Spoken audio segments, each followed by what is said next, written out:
Golchi trad y disgyblion. Ar drothwy gwyl y Pasg, yr oedd Iesu'n gwybod fod ei awr wedi dod, iddo ymadael ar byd hwn a mynd at y tad. Yr oedd wedi caru rhai oedd yn eiddo iddo yn y byd, ac fe'i carodd hyd yr eithaf.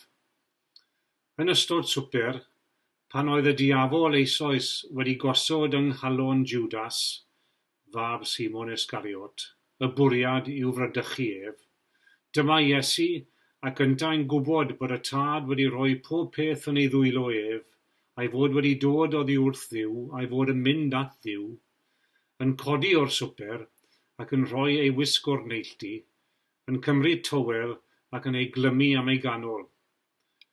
Yna tywalltodd ddŵr i'r badell, a dechreuodd olchi trad y disgyblion, a'i sychu ar tywel oedd am ei ganol.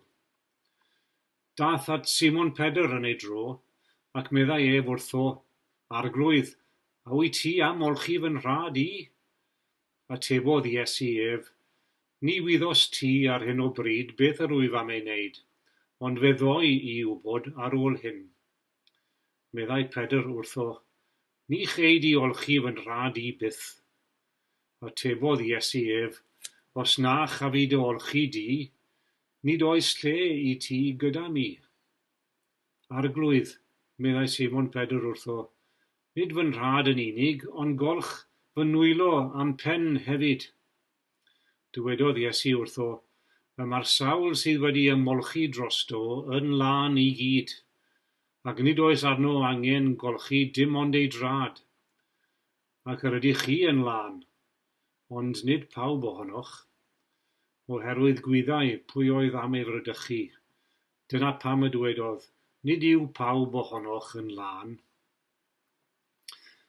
Wedi iddo olchi ei trad ac ymwisgo a chymryd ei le unwaith eto, gofynodd iddynt, a ydych yn deall beth yr wyf wedi ei wneud i chi?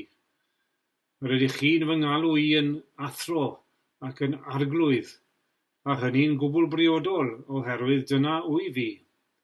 Os wyf fi, felly, a minnau'n arglwydd ac yn athro, wedi golchi eich trad chi, fe ddylech chithau hefyd olchi trad eich gilydd.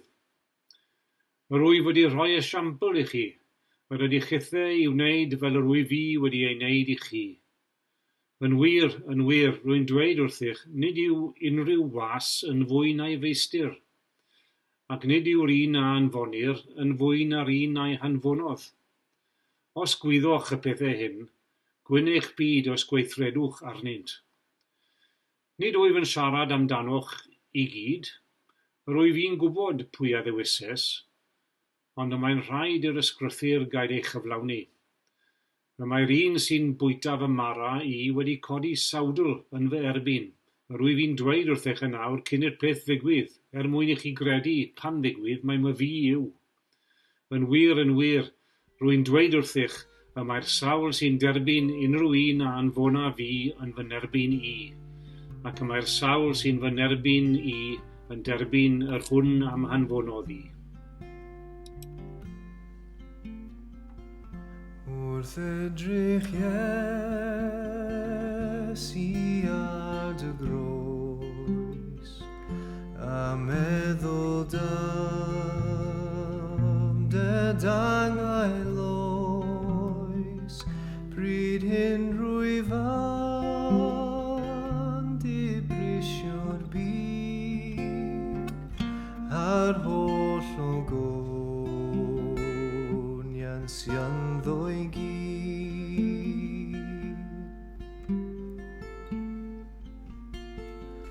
Na dim ymddiried drabwydd byw, ond yn dy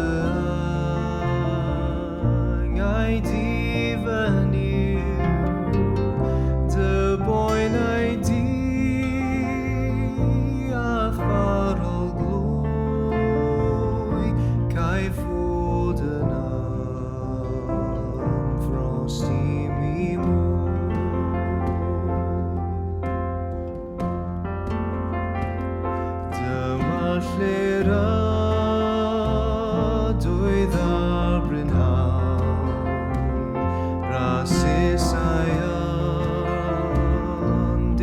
gweirion llawn, mil o'r unweddau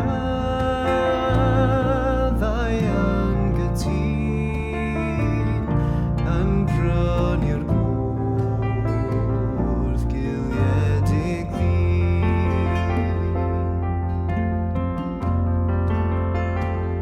Pwy na llawenydd